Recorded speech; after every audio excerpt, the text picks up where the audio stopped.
Good morning and welcome to everyone who has logged in at the moment. My name's Wayne Scott and I'm a Podium trainer. I'll be running your session today. At the moment, we've probably got about a third of the people that have registered that are on board or logged in at the moment. So we'll probably leave it a minute or two after 12 before we get started. If you have anywhere to be quickly for a couple of minutes, do so. We're probably last week we ran this webinar and it went for about 3 hours. We're going to aim for about 2 today, which we should be able to get to, and I'll walk you through the agenda and how we're going to approach today when we get everyone on board. So if you just want to sit tight for a couple of minutes, and I will be with you shortly.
Okay, good afternoon to those of you who have just popped back in. Time flies when you're waiting for everyone to come on board. We're probably about halfway at the moment and a little bit after 12, so we will make a start on today's webinar.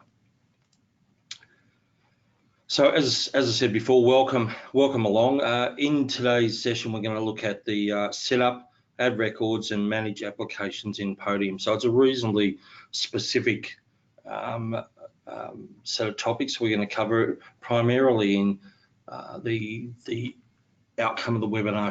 You should have a better grasp of how to manage applications and records within your database, within your new Podium database. So all of you should have had Podium for a number of months now. If you haven't, you're obviously either just new or just came on in December. So it will take a little bit of time to get used to. All right, a couple of reminders about today. I'm going to be demonstrating today on a test system, so it hasn't got the absolute functionality that your system has. So it's missing a couple of minor bits, but that won't impact today's session. I'm going to have you all on mute rather than having lots of people talking and other interferences that might come in. If you have any questions, if you could use the chat function within your little dashboard or set of keys there that you can use to communicate with me. What I would do is, with everyone that's on board at the moment, can you just raise your little, or click on your little hand icon just to show that you can hear me? And once I get a fairly good level of that, then I know I'm reaching out to everyone. If you are having trouble at some point during the session, so you can't hear me for a while and you drop out, just reload and rejoin, and you should be fine. That looks like we've got a fairly good number of people that are now on board, so we will make a proper start now.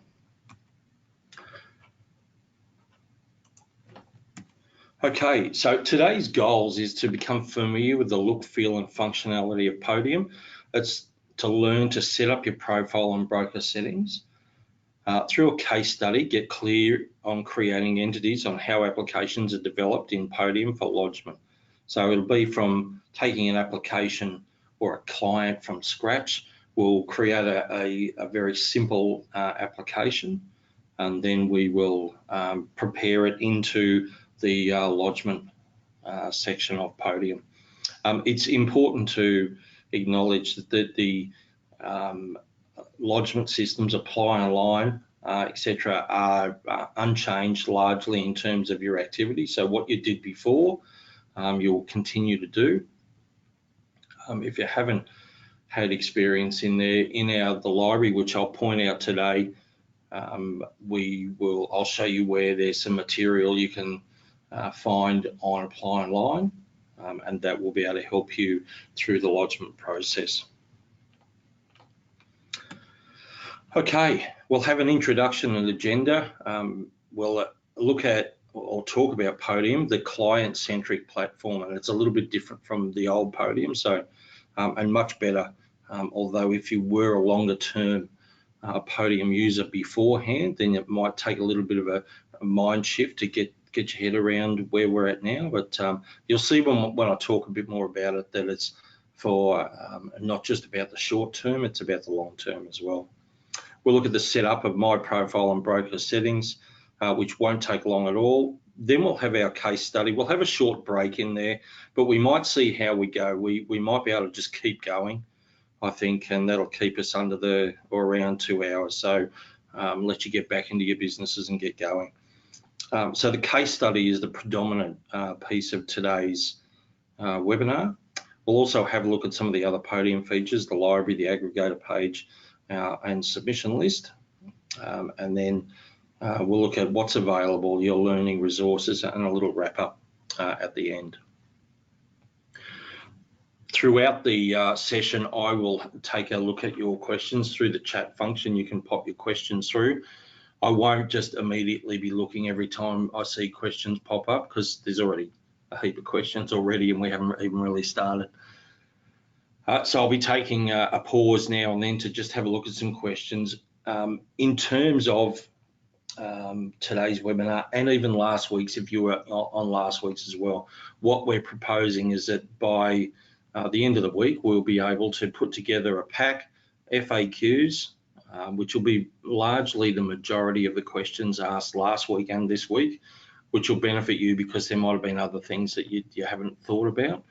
And we'll give you a copy of the slide deck as well. And we may well even have a copy of the recording. So there's a lot of information we'll be passing out to you. So don't feel if your question's not answered, then it's dropped off into the ether. We will get back to you and all your questions will be answered.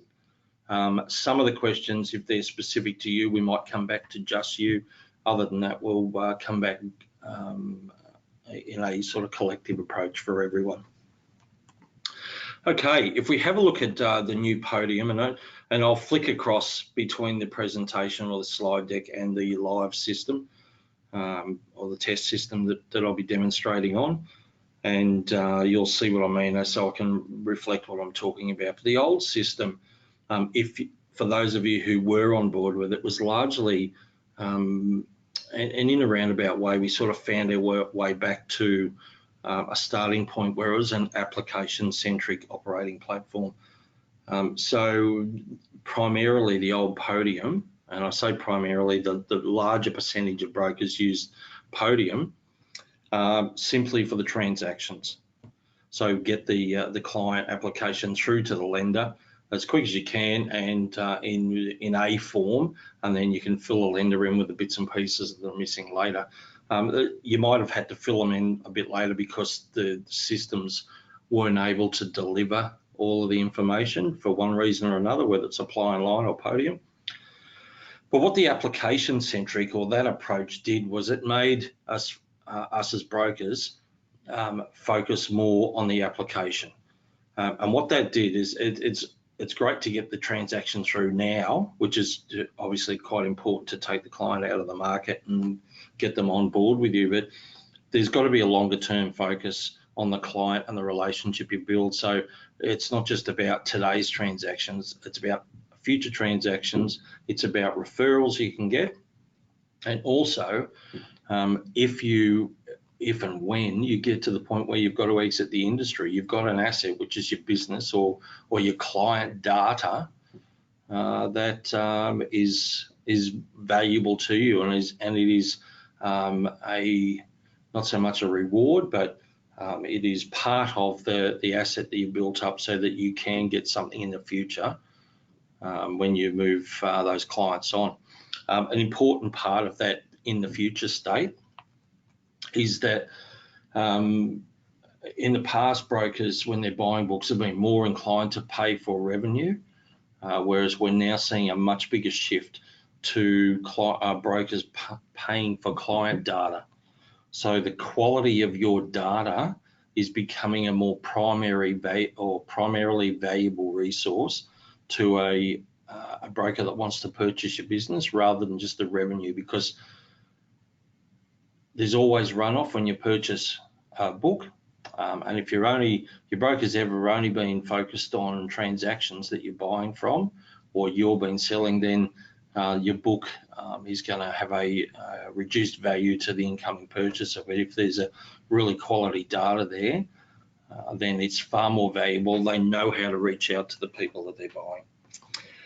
All right, so if we look at, we call it client is king or queen in some cases.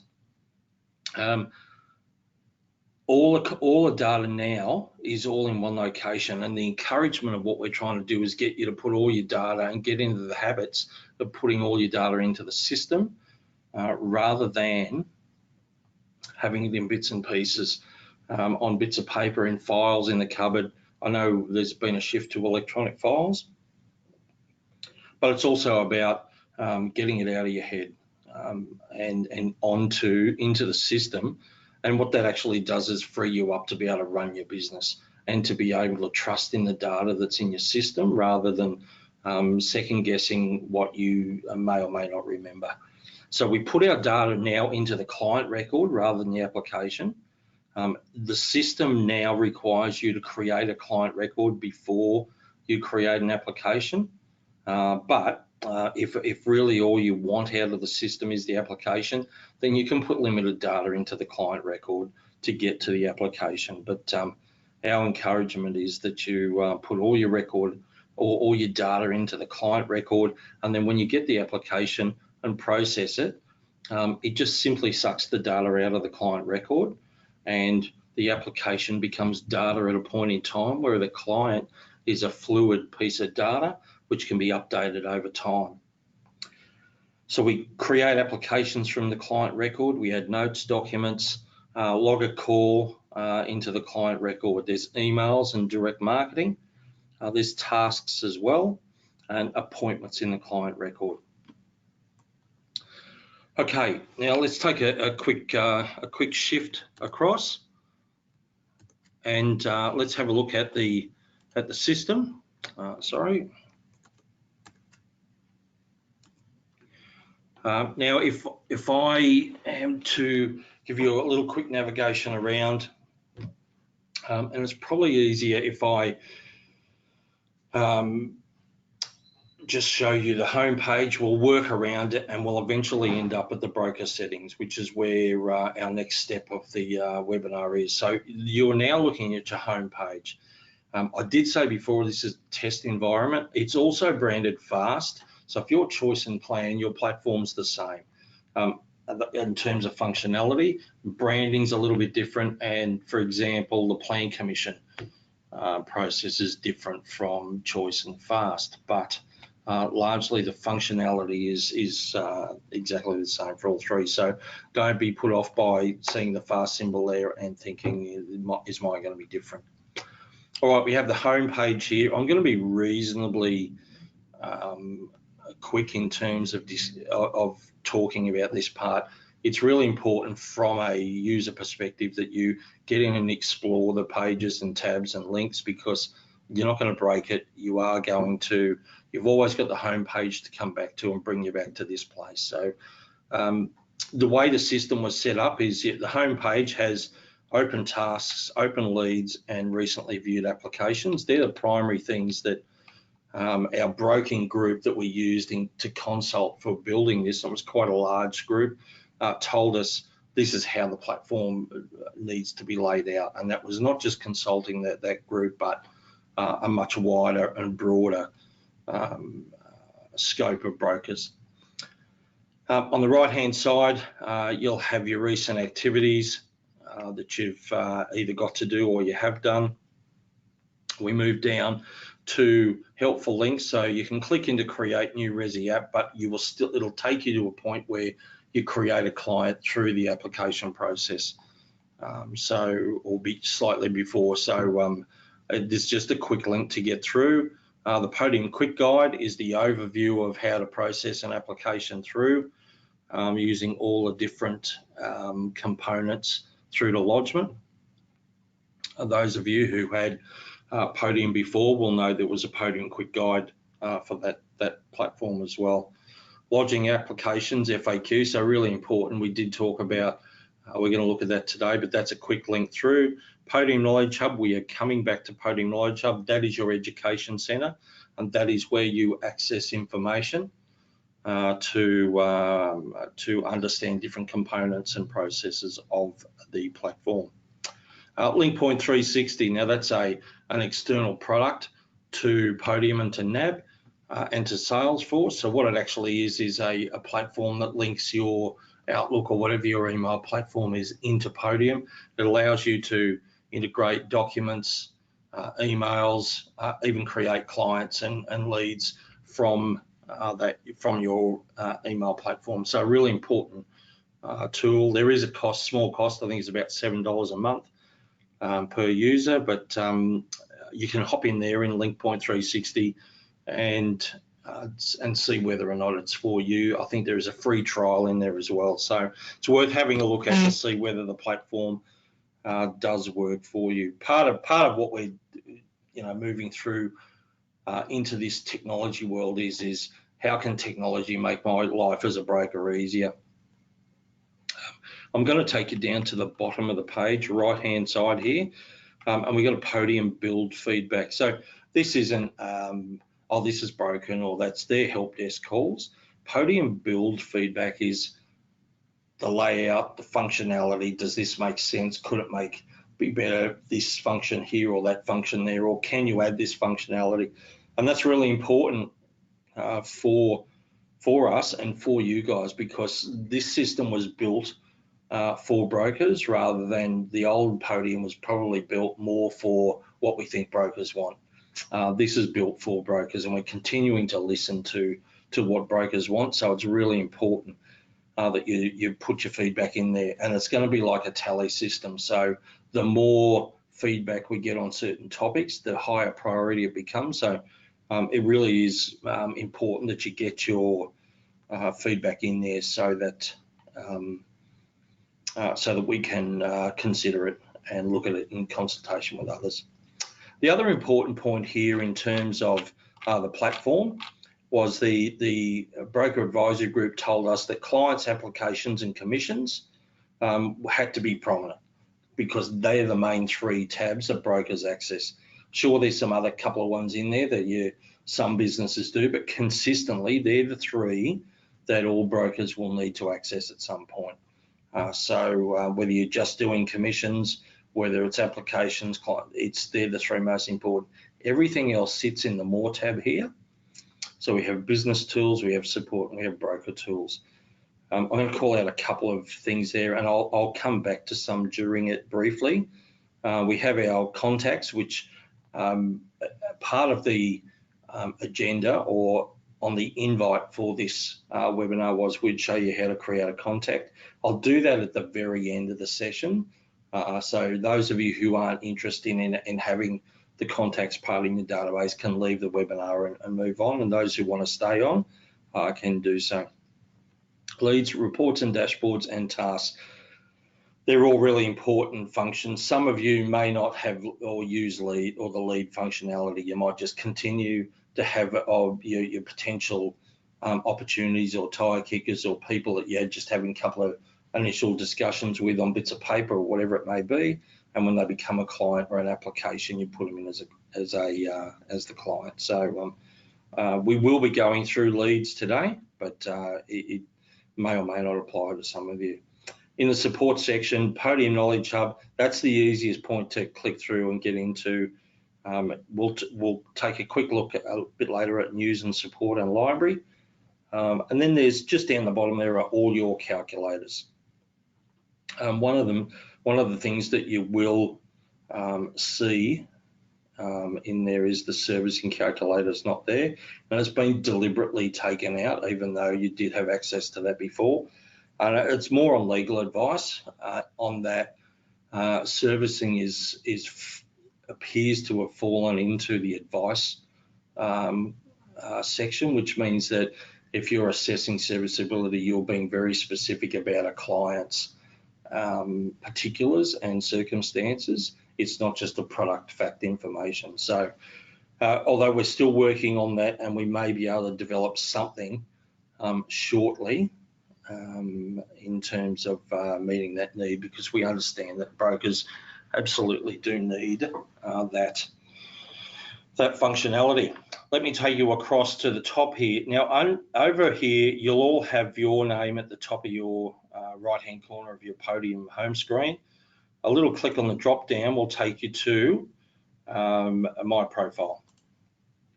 Now, My Profile was all the old broker admin, and basically it covers off all of your broker details. And you'll see if I just scroll down, it's the basic information and a lot of your compliance documents, your system information that goes through to the lenders, commissions, and all of that, and to the clients, all comes out of here. So it's really important that this information is absolutely accurate. It doesn't need a lot of explaining. You can see down the bottom there, you can put a logo in there as well, and you can put a photo up the top there if you want to update the photo. On the right-hand side here, we've got lender selection and lender commission. So in the old Podium, there was only a lender selection, which encompassed both the commission structures. Now the lender selection, you simply are picking the lender that you want to have in the Podium to offer out to clients or consider in terms of their needs. The lender commissions, where you put in your upfronts and trails. Your ACL and CR status, and you'll see by the behavior of the system too, now screens pop up in front, so you actually don't lose the screen behind you that you had or previously there. So it'll stay there, put your information in, save or cancel, and you're back to where you were. Quote fee schedule, if you are charging fees to the client, then you'll need to have your quote fee schedule. Business branding is in there as well, and your third-party apps. If we have a look at third-party apps, in there, RP data is the one that's most common. So I'll show you through the webinar today. RP data in a very abridged form, in a summary form, is available to brokers as part of the platform. If you want something more detailed from RP data, you can subscribe, and then through this process here in the third-party apps, you can link your subscription in. If you use the system one that's provided, it is branded, it has NAB branding, but if you use your subscription, then it'll have your branding on it. All right, let me go back to the home page, and I will take you through. Let me just flick back to our, so we've talked about my profile settings and broker settings. Now we will move on to our case study, Meet the Livingston. So I'm just briefly going to provide you some little background here on our case study so that you know what we've done. I've actually completed a lot of the data input in terms of the case study, so I'll be able to walk you through what I've done, and you can look through and follow as I go through. So in essence, we have the Livingstons have contacted you, and they have asked you, you're Vera by the way, they've asked you to assist them in looking to help them take out a loan for a bigger home. They've got a small home at the moment with their 3 kids, which they've outgrown. They want to stay in the local area, but they're looking for something a bit bigger. They've given an indication of what property size or property value they're looking at. And then I've also provided some basic information about their employment. This generally fits the scenario where you have a lead. Again, if you use leads, then obviously the process I'm going to show you is going to be of assistance to you. If you don't use it and you use some other, whether it's an Excel spreadsheet or bits of paper or whatever it may be, or just email contact could be how you manage your leads. It's worth having a look at because the system can cater for leads and clients and keep them separate from each other. So it's also important to recognise that some brokers will pay money for lead databases as well as not just the client. So it is worth doing. The great thing about having it in the system too is that you can use your reports and filters to get the information about all your leads when you want to. And if you do direct marketing, there's campaigns just for leads. All right. So what we want to do now is we want to put the Livingston's details into Podium, and we're going to put him in as a lead. We can then communicate with Patrick and Claire through emails. So we can leave a voice message for him, but we can even record that information. So it's not just about I rang him, and you can actually record that that information in. So what I would do to start off with a lead, actually before I do, I might just have a very quick check and see if there's any pertinent questions that have popped out at us at the moment.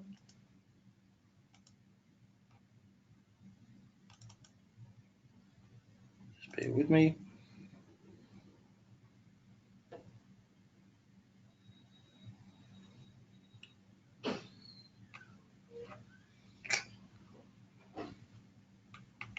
Yeah, most of the stuff here is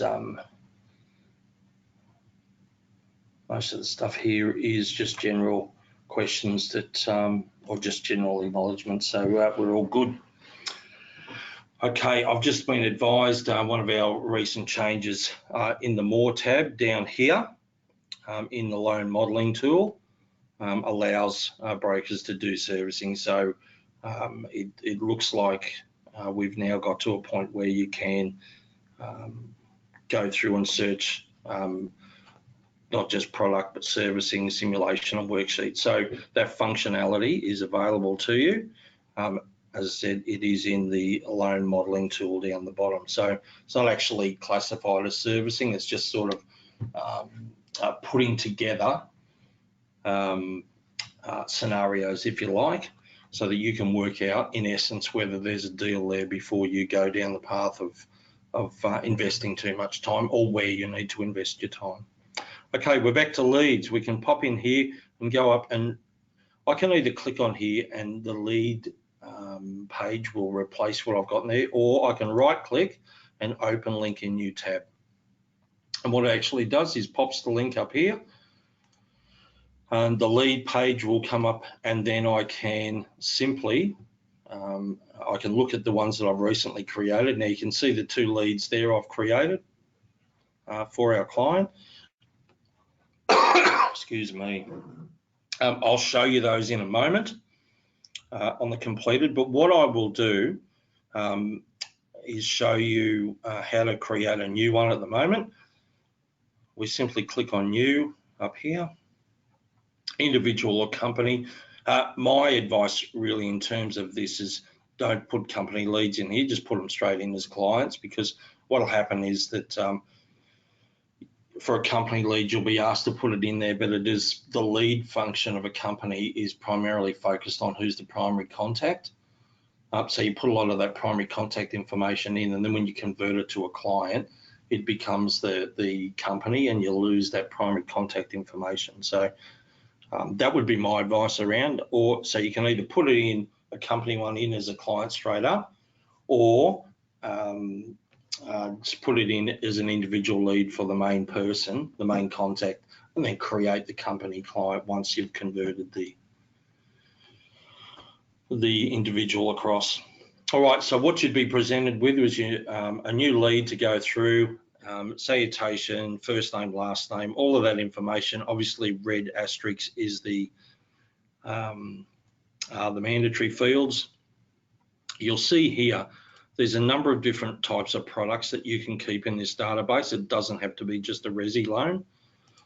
but based on what I put in here will affect down the bottom here the purposes available to me. So for instance, if I put in a commercial, then down here in the purposes, I get business or commercial purposes. If I come back up here and put resi, which in this case for the Livingstons it will be, I get resi. So important to note, you can keep all your clients in here, not just your resi stuff. Again, just walking through, I get my ratings. So again, this is just common lead terminology, hot, warm or cold. Make sure you provide a description, because no matter whether you think there's a chance or what you think the chance is of the client coming back to you, if they do come back to you, they will expect that that you remember what that you guys talked about, or it would look a lot better if you did remember, rather than say, oh, let's just start again, just tell me again. So make sure you put description in, contact details, mobiles, emails, birth dates now available. It wasn't previously in the old Podium, under the lead functionality, and addresses, loan amount, etc., etc. Now, if I want to put in, and then this is important, this is just really a functional thing for your business, but important otherwise.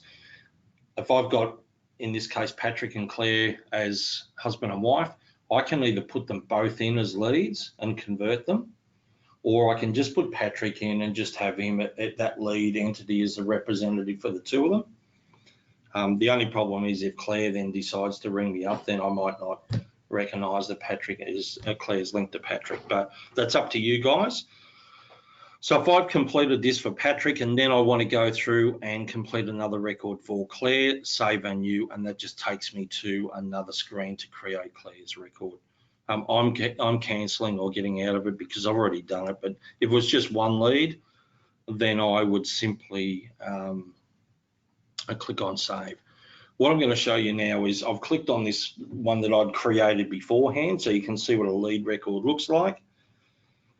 And if we talk about information, I've got a nice description in there about what they're after. So if these guys even rang back 6 or 9 months later, I at least know what discussions I had with them, maybe what I said I would do for them, and basically what their story was.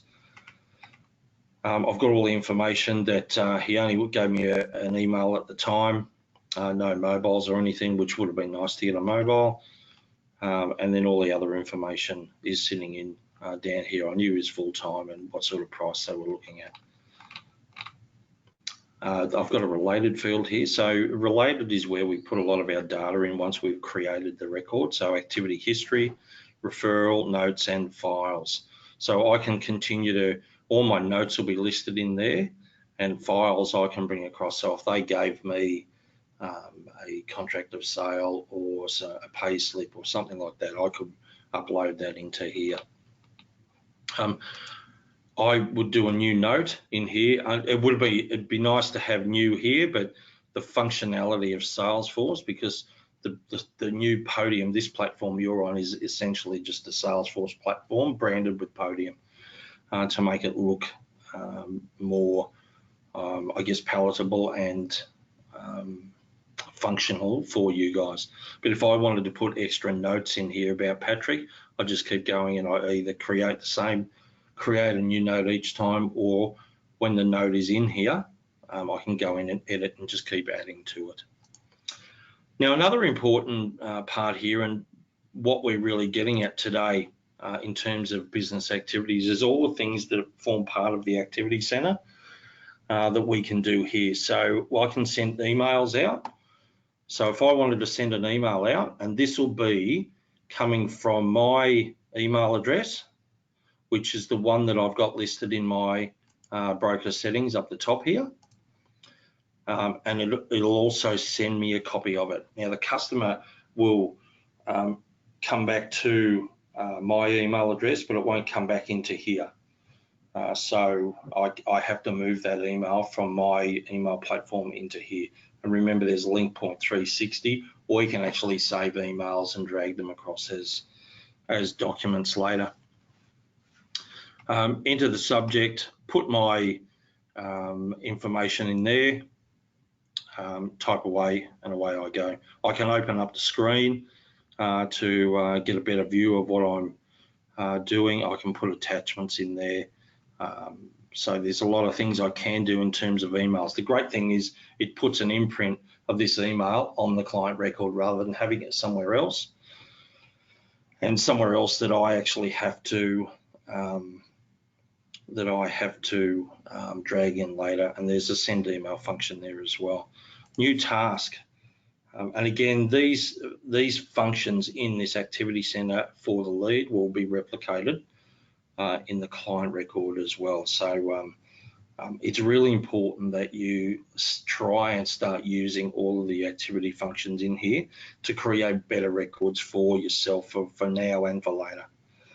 The tasking function is a relatively simple one in that the subject is the directive of what the activity is. So it might be collect pay slips, or it might be collect contractor sale, it might be follow up lender approval. Assign it to me, I'll put a due date on it. It relates to Patrick Livingston. So I know it's going to be embedded in this lead function. The other, I guess, difference here is it's already pinned to this record, this task. But if I go in the more and go up to tasks in here and create a task in there, I actually have to then find the record I want to pin it to. So it is handy to be able to pin it into a record straight away, because I guess one extra step may be a higher risk of creating an error. So you may pin a task to another client by mistake. And then I simply click on save, and it might be obtain payslip. Nice and easy. Due date will be, let's say tomorrow, and save. So what happens is then these items then come into the activity list here. So now I can see when I access this record, this client record, that that's an upcoming or overdue task. So it's due tomorrow. If it was due yesterday, it would fall under overdue, and it'd have a notification there to say this is overdue. Same as emails, they'll fall into the activity center as well, and they'll come into here as well, the emails. New appointments, I can put appointments in here, subject and date, time, all that sort of stuff, and description. It might be client meeting. Sorry, I'll just put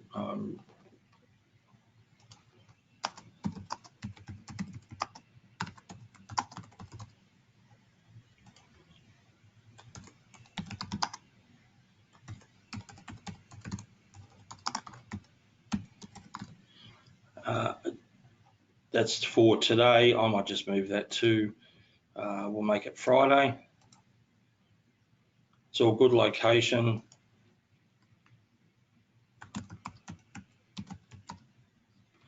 And it's again pinned it to Patrick already. I save that. Now that'll appear in my task functions as well. So now I can start to see things that are happening with this. And the really great thing about this is that I no longer have to remember it or put it to memory. It's banked in here against the record. And when it's completed as well, it's logged as an activity. So I've got proof that those things have done. Again, I don't have to test my memory and say, did I do that or not? Or what else do I have to do?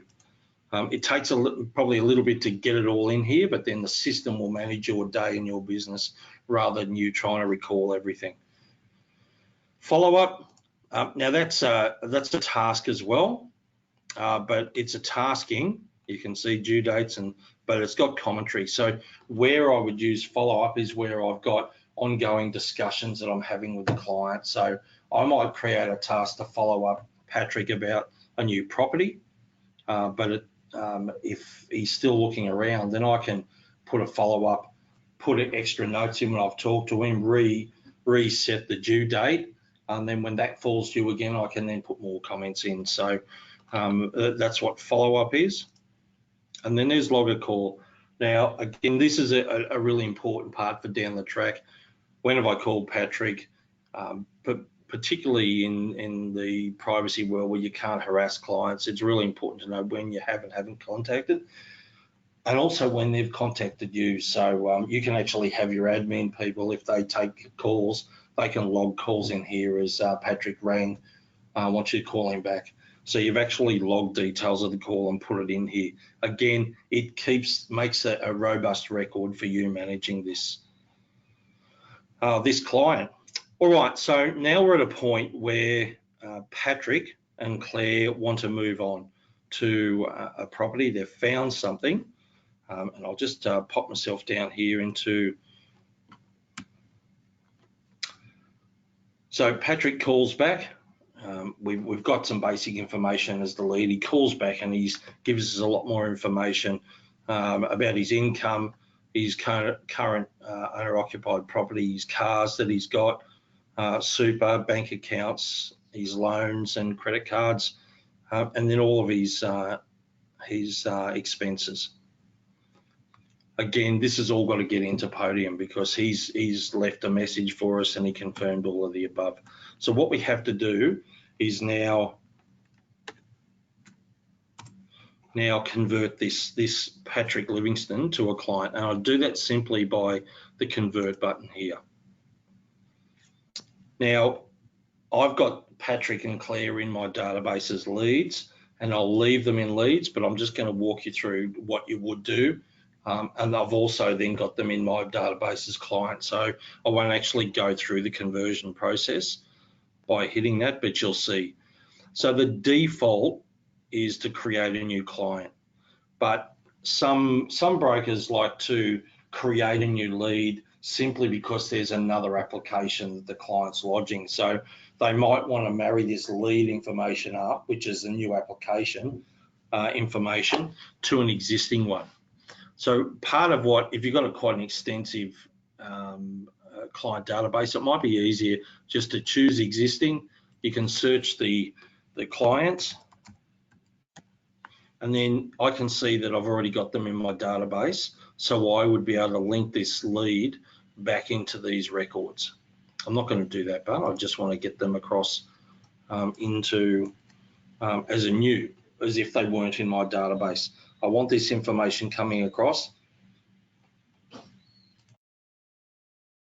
Now, the important part to recognize here is that the default again is to create a new application.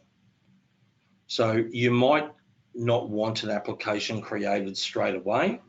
You might want to just get across, create the client record, and then I'll do the application later. There is merits in terms of creating the application now. What I would do is ask you, if you want to discuss the pros and cons of whether you create the application now or later, is have a talk to your partnership manager, and they'll be able to give you some guidance on that process if there is any confusion for you. But the system is probably more geared towards just create the client record and then create an application once all the client data is built in and you know the client. So if you don't want to create an application, simply tick the little box here, don't create an application on conversion. You can do your different statuses and record owner and then hit convert. Okay, we're not going to do that because from this point here, we're going to assume that both Patrick and Claire have been converted across as clients. So what I would do is jump into the clients. Again, I'm going to right click, open link in new tab. It's opening it up here. I'm going to close that one down and just go to my account list. This will list all of my clients. Now, one thing I didn't point out before is that the default setting for pretty much every list view that you have is recently viewed. So it's keeping you on track with your recent activity. You can change that simply by clicking on the drop down, and you've got any number of views that you can do. And if you just want my clients to be the default view here, you'll click on that and then pin that. So at the moment, recently viewed is the pin. That's going to appear every time I go into that client tab. All right, let's have a look at the Patrick Livingston. You can see, if we imagine we've gone through the process and we've converted both Patrick and Claire, we'll click on Patrick's record and have a look at what we've done here. So we've got a whole lot more information about Patrick. We convert him across to a client, then add all of that information about his bank accounts, his income, and all of that. So we'll go through that in a second. Before I scroll through too much, you'll notice again over here in the Activity Center, email, new task, new appointment, follow up, and log a call all appear here. They're all in here as well. Also, I've got a list of all my upcoming and overdue, including February.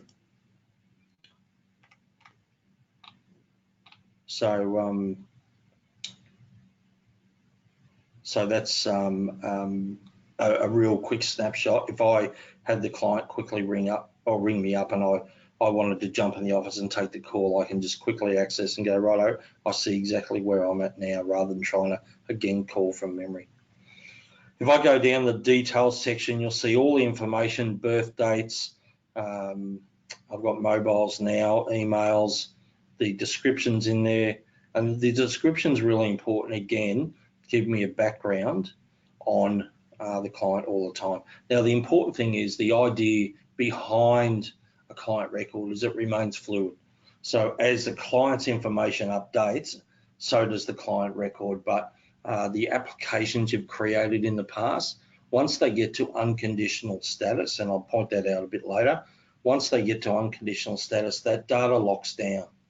So until it's at unconditional, any movement in client data changes application data. And that's because primarily things could be changing with the client. But you would assume that once the application is at unconditional, then that data can be locked down and moved through to settlement. It's not always the case, but primarily is. So that means the application data gets locked down, but you can continue to update the client record. You can see down here, I've got the address. It gives us a little bit of mapping. Marital status. So you'll notice before too, I didn't talk about during the lead functionality about marrying up Patrick and Claire. I do that once I'm in the client record, and I do it for one or the other, and it will automatically do it for the one I didn't do. So what I'll do here is I can go in here, there's a little pencil icon. I click on that. That allows me to move the status. It also allows me to find who the spouse is, and what that allows then is information sharing, assets, liabilities, all that sort of stuff. Not income, it's assets, liabilities, and expenses.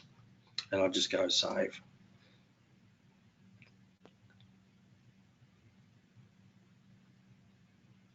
So I click through, and you'll see there's other information, communication information, all that sort of stuff. Now, the other thing that has changed that you have seen in the lead record is we go across to the related tab.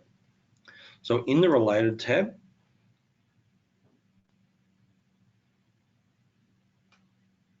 we now have a lot more information that we can put, and the assumption is that your client now, they've divulged a lot more information to you because they want to transact with you. Whereas the lead is a bit of tire kicking. There's no real surety from either party that whether it'll proceed. So there's a lot less information you need to collect via the lead tab. All right, we pop our addresses in here, income, new income, and you can, at any of these, you'll see drop-down boxes beside these, which is edit and delete. You can delete addresses or just add simply a new address.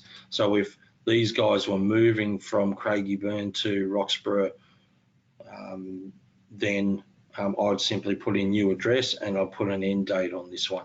And that just shows me a history of what the client, where the client's movements have been. Again, same with income. I can put end dates and new income to put new employment in. And again, edit and delete.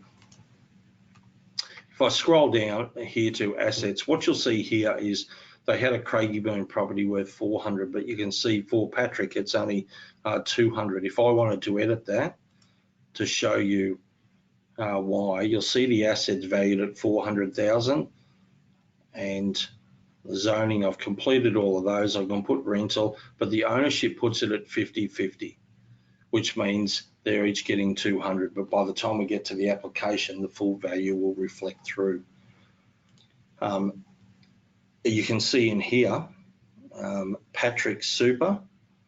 If I edit this one here, which I previously put in, then I've changed it down the bottom to 100% Patrick. So what I actually did, because they were married, what actually happens is the default setting is 50-50, and I changed this to 100% Patrick, 0 to Claire. And again, that just then puts it against Patrick's record. Now, the other important point to point out, you'll see the liabilities are all added the same way, new, and I'll just pop in and show you a new asset. And the type of assets are categorized this way. It might be other, and then the types, I can get all my other ones in here. You can see there's a whole lot of stuff in here in other that can give me some quite detailed information. Now the point is here as well. If I wanted to add an asset in here, I was in Patrick's record, and then I thought, well, I can either do one of two things. I've now got an asset that I want to add for Claire. I can right click, open a new link. I can then jump over to here. It'll show me my list view again, recently viewed. I'll pick up the Claire one, which I know I'd created earlier. And I'll jump into the related tab again. Again, see consistency, it's a person client, and there's all the activity center again, because we are focused on today's webinar on the activity. So again, I can. If I jump across into related, so like I said, if I'm sitting in Patrick's record and I think I've got to add an asset for Claire, then I could either jump into Claire's record and do it, or I can simply create an asset here in Patrick's. It might be other, it might be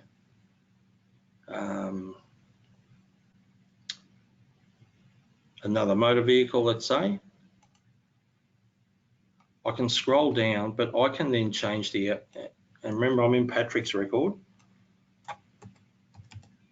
and do it this way, save it. And what this actually does is that then throws it across into Claire's record, not Patrick. So because I've put this ownership to it, so you can still put assets, liabilities, and expenses in via one client record. Because of the marital status, it will just allocate according to ownership. So it's an important functionality perspective to get. If we come down to expenses now, I've already put a bunch of expenses in, and we saw in the slide deck there was a lot of expenses there to throw in. I know when you have real customers, there's probably even more, but for example, we're just putting in these ones in here. So what I would do normally is put in new expense. I've got a couple of different categories I can pick from: general living and entertainment, additional property expenses, and post-loan rental. But I'm just going to go general on living. And then all the categories are going to pop up for me.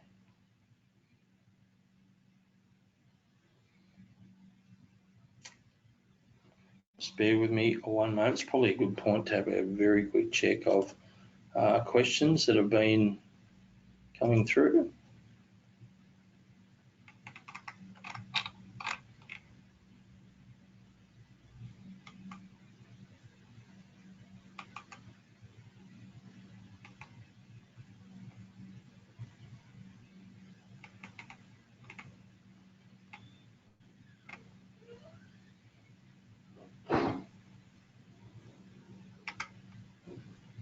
Yeah, no, we're okay. There's a couple of questions there that I can answer. Are probably more better to answer a bit later. So we'll continue on with our webinar. All right, so we're back at expenses. The default setting is to have them all open. I'm going to close them all down so you can see what categories are available to you.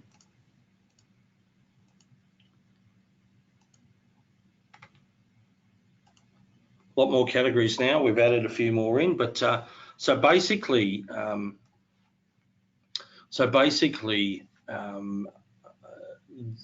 the default is again being open. It's probably the easy way just to collapse them and then go and hand pick which ones.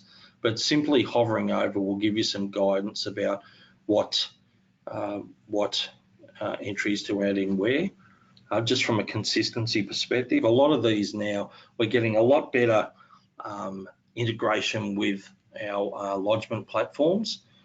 So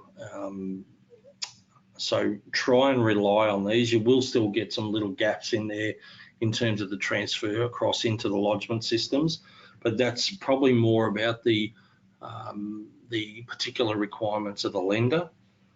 But there's an ongoing piece now to continually improve the integration of data, and you'll find that the lodgement platforms are now a lot more proactive because there's a bit more competition in the market there now, rather than a sole operator being NextGen. So that's made a lot of improvement in this area. If I wanted to for example, add a entry in here, I can put comments, and I could put, say, newborn care, and I could put $10 a month. Continue after settlement or commence after. You'll see that it doesn't have any ownership there. If I want to view it, I just click on it and it gives me 50-50. Again, that's where I manipulate the numbers, and I don't have to just have one childcare entry. I can add more and more in here as well. So I can have a number of education, if you like. If there's different education for different children or different purposes, I could put a couple of different, I could list, probably this is the best one. I can continue and I can have car insurance, contents insurance, life insurance. I can have all those individual entries in there. So it does allow for you to be quite detailed in the expenses here. All right. I think we're at a point now where we can look to talk about progressing to an application. So with Patrick and Claire, they want to progress to an application. If in the conversion process of a lead to a client, I selected, or I didn't select, don't create an application, an application would have been created as part of the process. I created this myself in preparation for today's webinar, but what would normally happen is you would simply have no record there and it's simply go into new. So I'll just show you in here. Again, lots of different types of applications I can put in. But the residential loan, just go next, and then I can just start filling through. I'll take a bit of a scroll through this and just let you know what's there. But the one that I want to start with is the application name. It's important that for your business that your applications have a convention, a naming convention, so that the application name can tell you about the transaction. Don't rely on the fact that I know this client, it's happening now, I don't need to know what the transaction's about. You've got to think, once it's settled and it's been years since you've looked at that application and you have to come back to the client, you need quick snapshots of what the client's done, and the application name can give you that information. So you'll see when I click on the actual one that I've created, the name tells me a lot about what the application was. So make sure you have a naming convention and it stays consistent through all of your applications. I'm not telling you to go back and rename them. What I'm actually saying is have a think about what would make sense to you for your business going forward and start using that or integrating that into your application creation. Primary purpose, status. So we have a number of different statuses in terms of the loan. So discovery is basically the old initial putting the application together, submitted, conditional, unconditional, settlement, and withdrawn. Behind each of these statuses is a substatus. So if I pick discovery, then I get substatuses relevant to discovery. If I pick submitted, now that's if you want to use that substatus. It's not mandatory. The status is, but not the substatus. It depends how detailed you want to go in terms of managing the individual steps within the application. Maybe you can put in your lead source there, contacts, settlement date, again, still mandatory.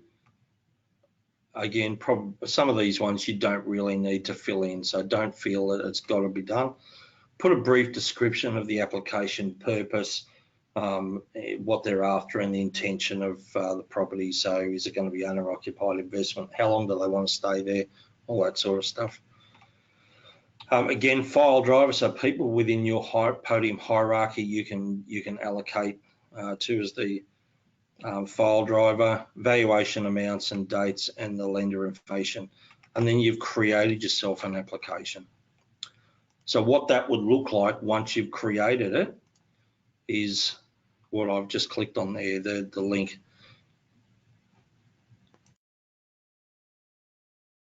Okay, so just getting back to application name. I've got Livingston Patrick Clare, purchase of an owner-occupied property for $765 at Roxburgh Park in Feb 2020. Now, the only thing that I would eventually add to that name would be the lender on the end there. So ANZ, NAB, Macquarie, whatever it is. So that when I have a look at their applications, I can see the purpose of each of the applications without diving in and reading a description of the application. They're my statuses in there. I can either click those and move them around as completed, or I can simply pop down and again using the little pencils here, just click on these and move the status around. So I can do either way. Let me have a scroll down here. And all we're doing is summarizing again what we've already put in. So that's just your details on the front page. If we then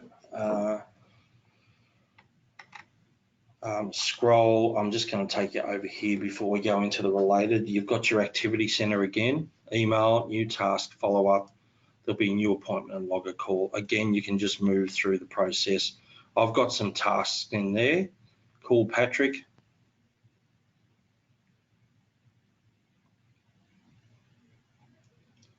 Call Patrick to obtain details of the property under purchase. I've just clicked myself back to the application, so I'm clicking the link back, and I can see all the ones that are upcoming. That's tomorrow, that's today, that's tomorrow, and there's a whole bunch of Nccp ones that are due tomorrow. I'll talk you through that component in a moment. Now, the other thing that you may have noticed here is the residential properties here. This is your RP data standard subscription with Podium. So I can put in an address in here.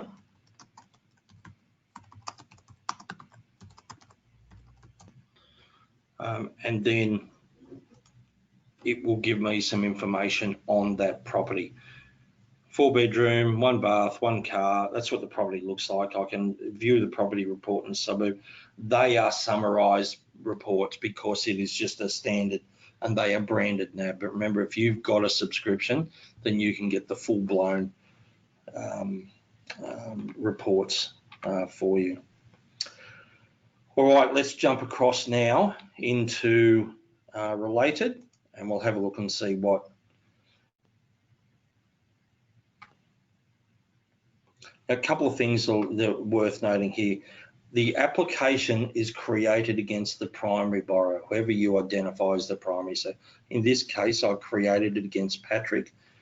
But what that means is that when I come across into the related tab of the application, I've got to add through the new borrower connection, Claire as a borrower as well. So I've got the option of borrower or guarantor, and I can find who that person is. So it's important to remember that because they're married, it does not automatically say that they're both on the application, because individuals obviously can have their own borrowings. I've put a related party in there, so I'd put a solicitor in there so I know who the solicitor for the client is. All the assets and liabilities have come across. Now you'll notice here, because they're both on here as borrowers, then that's 400. If it was only in Patrick's name, that'd be 200. And that's how it would work. I've got super here for Patrick and Claire individually, but again, if it was just Patrick, Claire's wouldn't be there. Liabilities, income and expenses. Now these are, so if I take you back to the initial introduction to this webinar, I talked about a client-centric model. So what it actually means is, now you can see through here that I've done nothing in the application other than click create application and added another borrower. Because my data was already in the client records, simply by creating the application, it has sucked the information out and put it into the application. So the application in the old Podium was the lengthy process. Now all the system is now, all the platform is asking you now is, don't put that information into the application record like you used to, all the assets and liabilities. Put it in the client record where it should be, and if you need to transact on that client, create the application, that'll take the data out, rather than having the application as the point of, this is what the data is. So again, you'll see I've done nothing. In terms of products and recommended scenarios, I have, because I've gone through the processing of this application, and you'll see why I've got products and scenarios in a second. So if I scroll up here, I'm back up, I've got all my activities. I know exactly what I've got to do with this application, what's coming up, what I need to do. I'm no longer relying on my mind, my memory to drive the application and get the different actions or activities completed. It's all there in front of me. Podium can manage this application based on what you put into it. It'll manage it for you based on the timelines you're giving it.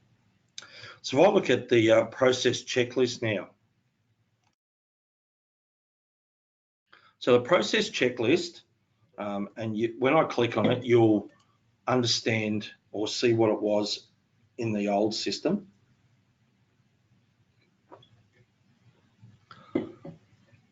The available broker tools is the old Podium Quick Guide list of NCCP actions that are recommended. And then they're in the correct order. If you remember, in the old Podium, in sales tools, these particular activities were not in any particular order. They were categorized and separated from each other. So it was difficult in a lot of time for new brokers and brokers to understand what's the next step. By having it now listed like this, this will take you through what the steps are. So what I'm going to do is walk you through where we're at, and this will get us through. By completing these, it'll get us through to the lodgement summary. So the client needs analysis.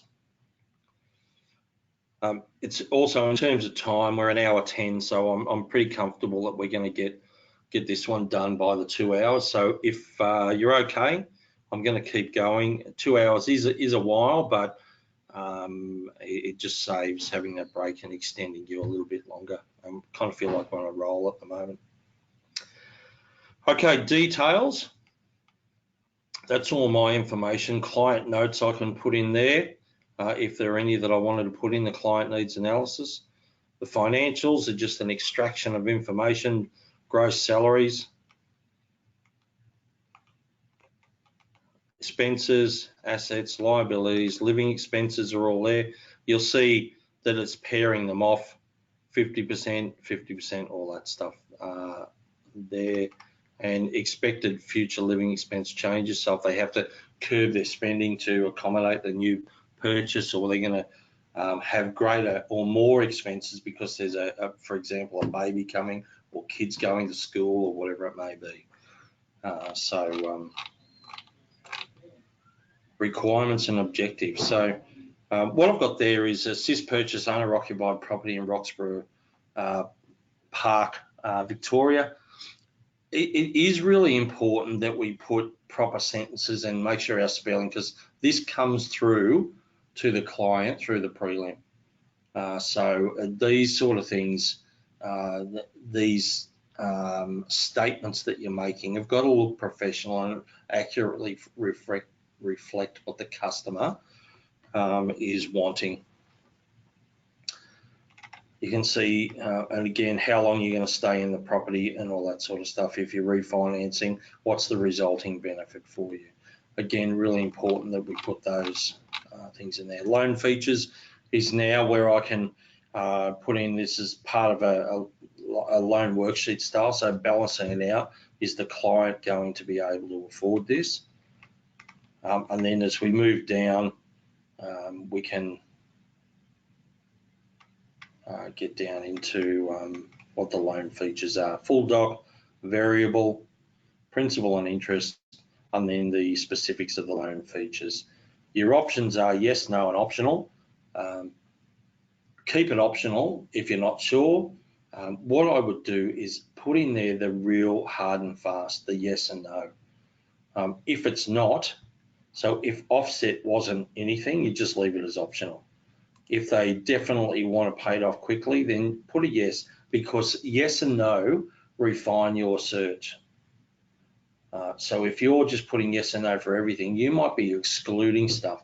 And we have a lot of brokers ring up and say, oh, this product's not available. And it often turns out that their loan feature selection has eliminated certain products from the product view. So just make sure you just stick to what is absolute. And let the rest of them, construction, and I could put construction's a definite no on that one, and then save. Now the other thing here, I hit save. I want to go back to it. Save will simply just keep the data in there. But if I go back to client needs, and up the top there you had a print Word and a print PDF. If I go print to any of these, to print PDF. If I do print PDF, it will log a copy of this document, the PDF version of the client needs analysis, into the files. Now I've clicked on this before, and I'll show you what happened. I might just click on it again, so you'll see the duplication within. So there's my client needs analysis. I'm just going to click out of that, and that will put a print in the file, lock it in. If I wanted to make some changes to this, so add some more information in, then I'd go print Word, and then what I would do, it'll put a copy in there, but it's editable. So what that means is that every time I open that document up or print it, it will change the date. So if you're going to print Word and add more into there, remember to save it as a PDF and drag it into the file section.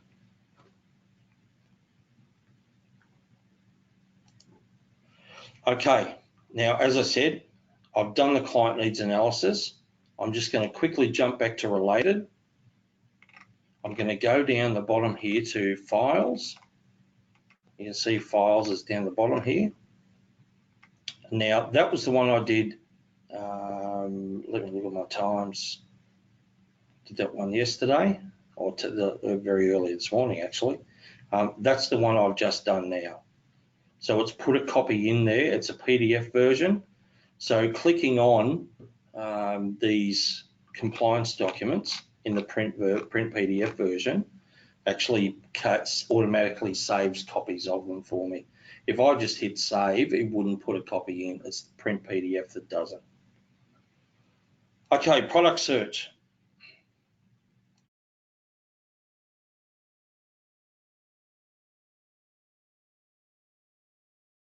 I've already done the product search on this one. Once it clicks through, you'll see I'll have a short list with 4 products on it. So I've already done this search, but what I would not, you can see the short list there has 4 products that I've selected before, and I can click them all. I can look at the view product details, and that puts an analysis of the products up there for me to have a look at. Or I can simply pick a lender and go to the lender document. So I've already got those up there. What I would normally do is have my lenders there. If I want them all the ones that I've got in there ticked, then I will select my whole panel. Loan amount, LVR, P&I, VIC, interest rate variable, full doc.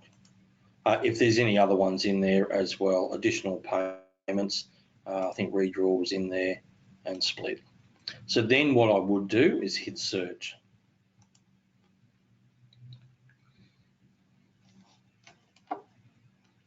So what happens there is then I get 270 products have come up, or options have come up, and you can see there's a number for AMP. There's probably eight or 9 there for ANZ.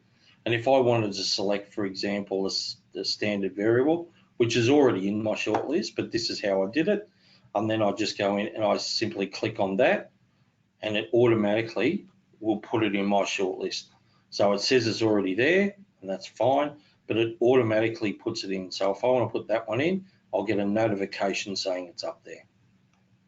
And then I'll just keep going down there, picking which products I want to put in a shortlist. But I can then have these blue boxes provide me with filters. So if I want to do it on annual fees, I simply click on this filter, and that puts all of the products there based on annual fees, monthly fees, could be LVR, could be initial rate.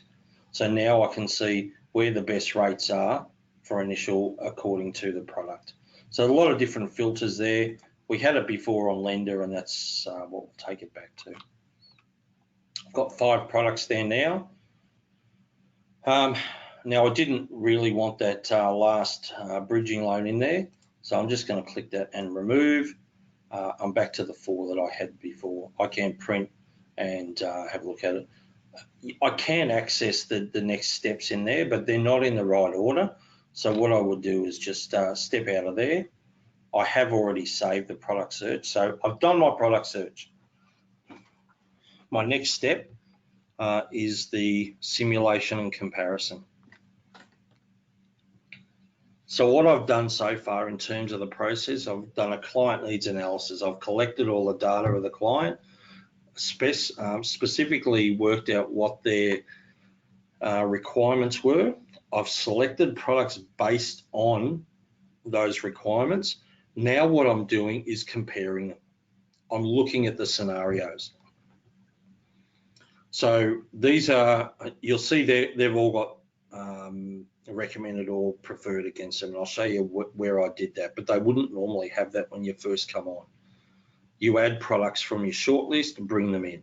So all 4 are in there because In my mind, not just because of rate, but a number of reasons, they're all fairly comparable. So I want to offer all four up to the client. So what I'll do is I come down here. Now, these wouldn't be ticked at all.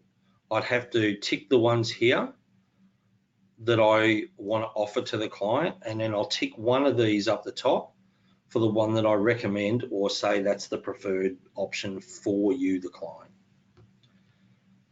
What it actually means is that anything I have as recommended goes into the preliminary assessment, and the preferred one goes through to the credit proposal disclosure. So this is the one that's going through. So you can see that's my baseline in terms of difference. The difference sits in here. That's all much of a muchness. It looks fairly close.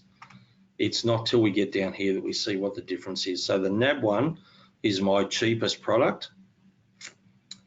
Then I've got the ANZ.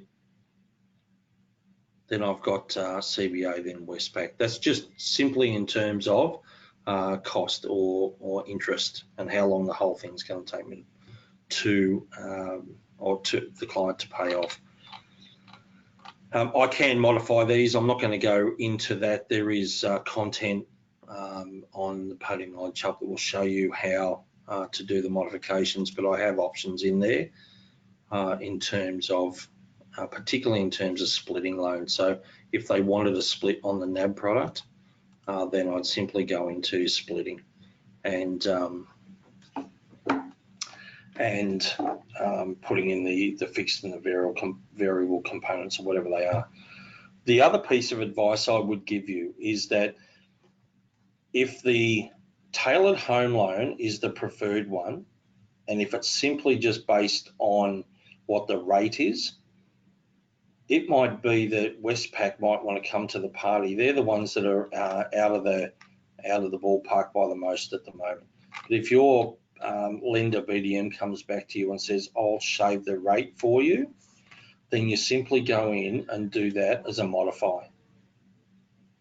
And you can modify the product and change the rate in there. What I would suggest you do firstly is do a clone. And what you're doing is actually creating two of the same product, and then you want to put your interest rate changes or reduction into the cloned one. So you can actually say, well, this is what every other broker can get you, that being the standard Westpac one, but I can get you a cheaper one and I've saved you X dollars. So you're actually clearly identifying to the client what your value add is in this instance in the product and the cost savings. All right, again, I can do a print PDF. A docx doesn't lock the date down, so don't think that I mean, that might be okay, but you've got to remember that every time you print it off or open it up, the date will change. But this, if I print PDF here, it won't automatically put it in the. It won't automatically put it in the files, in the file section related. All right, we'll skip along now to the loan worksheet.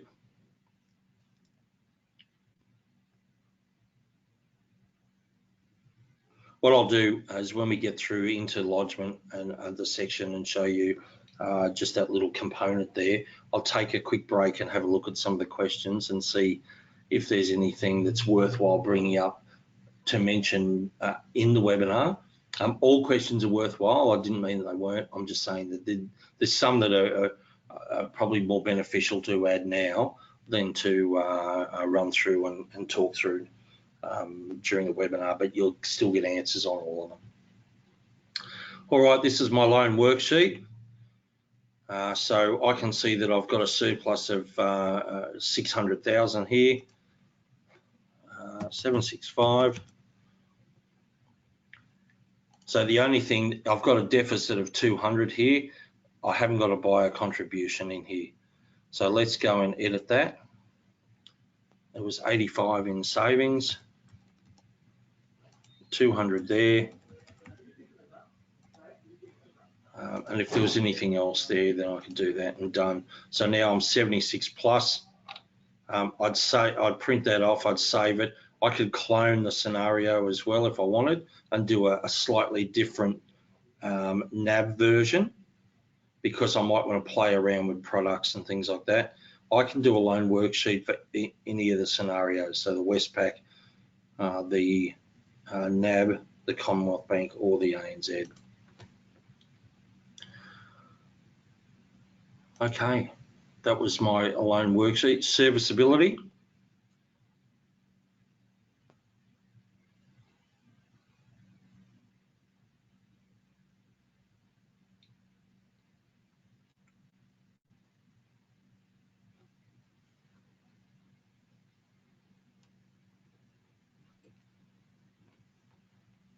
So from a serviceability perspective, I've got my NAB product here, income, securities, and calculate. So if I hit calculate, I've got a pass. I'm only just getting in because it was 600 they were after. And then I can then print this off here, print this off as again as a PDF. Summary or comprehensive. Comprehensive puts every little aspect into the wending to servicing in there. In 99% of the cases, a summary PDF is fine. Okay, now a couple of things here. If you don't do a quote, then you don't need to do this, or if you don't charge a fee, you don't need to do this step. So you can bypass it. The prelim is the next step for us. Now this again is an important one for us to understand, particularly that the focus is very much on this document, because this is what you put forward to the client in terms of the options available, and this is what they make their decision from. So it's really important that this information is absolutely accurate and you keep record of what you've put through. So again, just your basic details from your broker settings, the financials, monthly financial position, current and proposed, and if there's no conflict, so I've got to make sure I tick any foreseeable changes, and that's not just if there's a upcoming baby on the way. It could be all sorts of material changes that could, if there's a change of jobs or whatever it may be, or it doesn't actually have to be just the baby on the way. Okay, requirements and objectives, update from client needs analysis, assist owner occupied purchase. I'm just getting rid of the loan amount because we have got it down there. Specific features, so these are all of the loan features and interest rates and that I ticked off in the client needs analysis. But the important one here, and it's more about any specific features requested. For example, if the client asks for a specific lender or specific lenders, like they only want a Big Four or they don't want a Big Four or anyone but the CBA, whatever it may be, it's really important that that you put this information in here, because you've got to remember the client's going to sign this, and that's them acknowledging that that was their specific request. Because if you only present 4 to them based on something that a discussion you had that's not recorded, it becomes easier for the client to retract and go back over that. So I don't like to refer to the cover your ass situation, but this is really about just recording accurate facts. And then if the client goes, no, I want different from that, then we redo the client needs and prelim, and we'll remove that from it.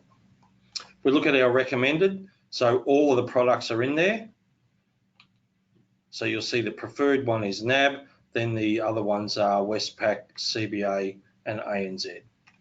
And any other loans. Is it suitable? We want the double negative.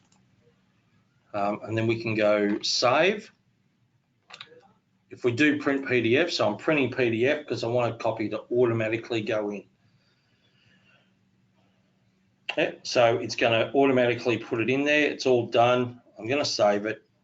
Now, the important part here is, and we understand that things change from the customer perspective, and it might even change from the lender perspective, and you might have to rework things. When you are doing a rework and you have to generate the prelim again, just make sure you keep some notes in terms of why you've had to, there's the new note, in terms of why you've had to generate a second and third preliminary assessment.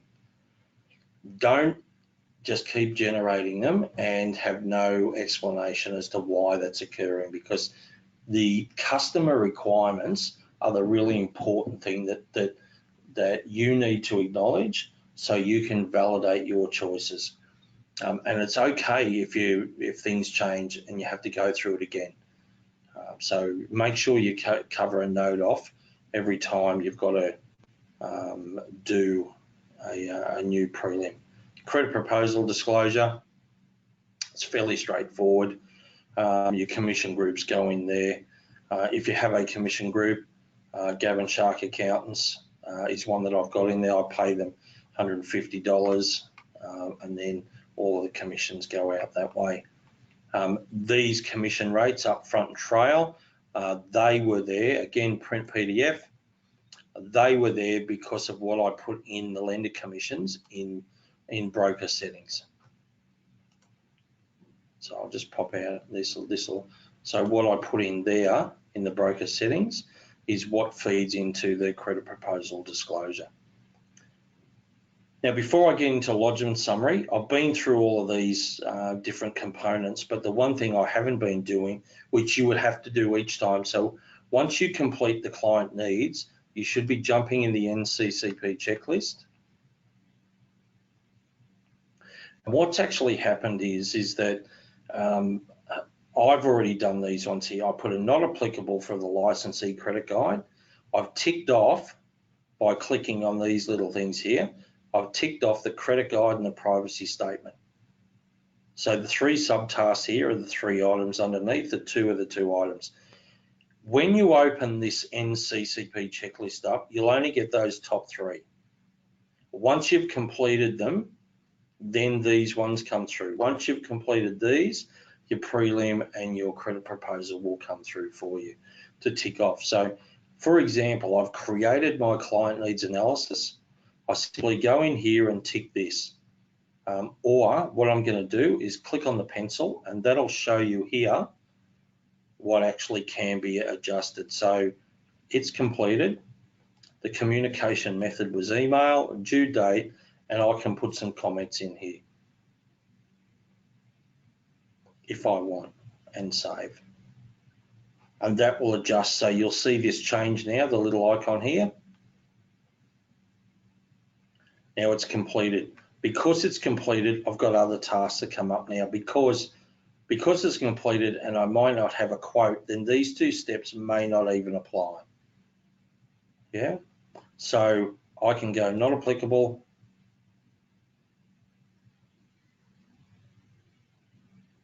Not applicable. And it is important that you do these things. You can move forward with them, but and then with the preliminary assessment, I'm going to just tick this one here, the pencil, so it'll pop up again.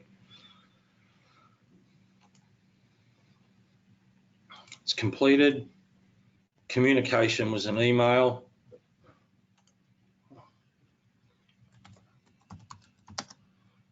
Sorry.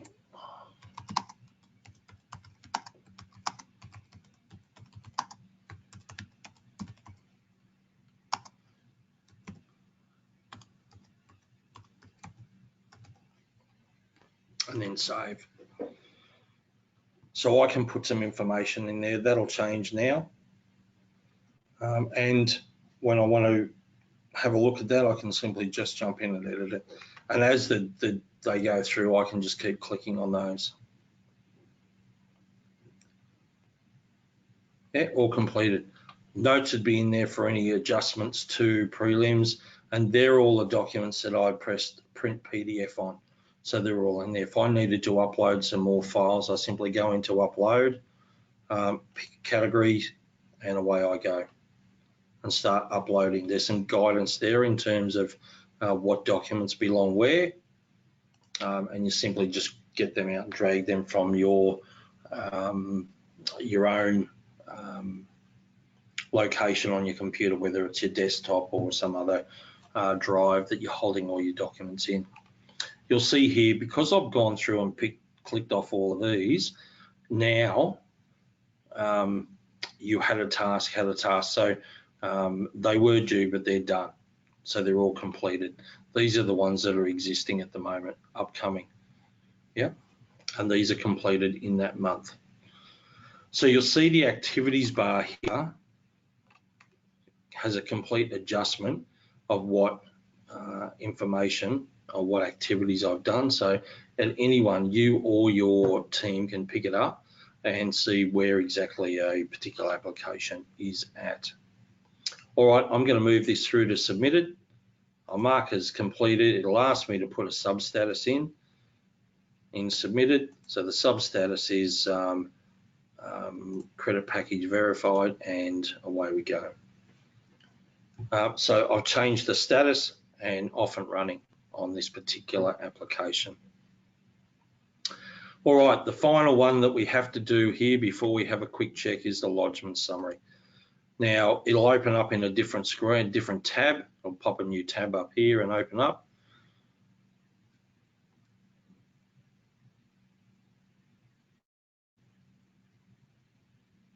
Just give it a moment to pop through.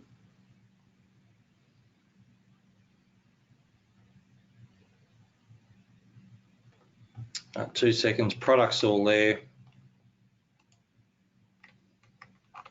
And then we do our credits authority signed if they're a customer or an employee, and allow third-party disclosures. And then we can go to submit to lodgement. It's a fairly straightforward process, this part of it. It's the next part when you get across into apply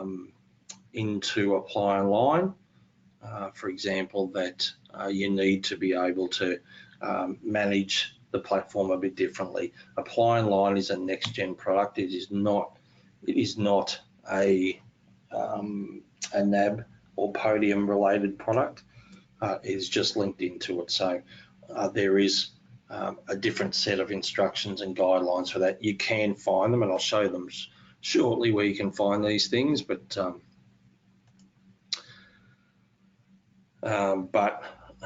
that it's important to remember that's a different platform. So it's about what the lenders require, what they put into apply online, and what you've put in, and how it matches up causes what mismatch.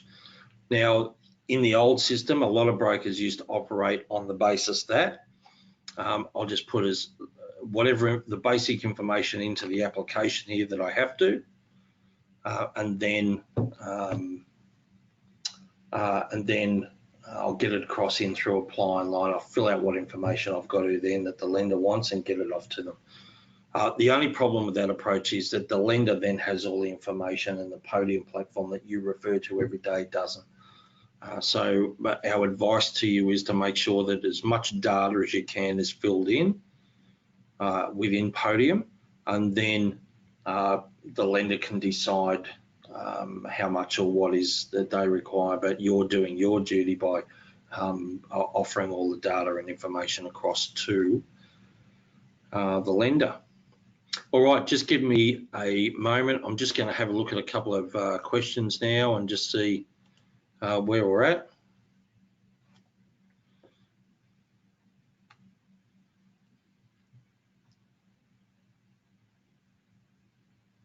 So quite a few questions about your emails that you can send through. So you can't put your signature on those. It is just a basic information only.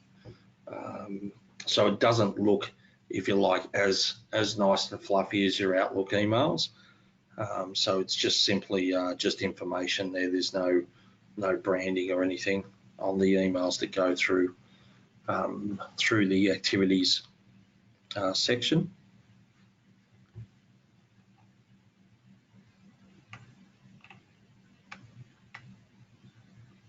So let me look through a couple more.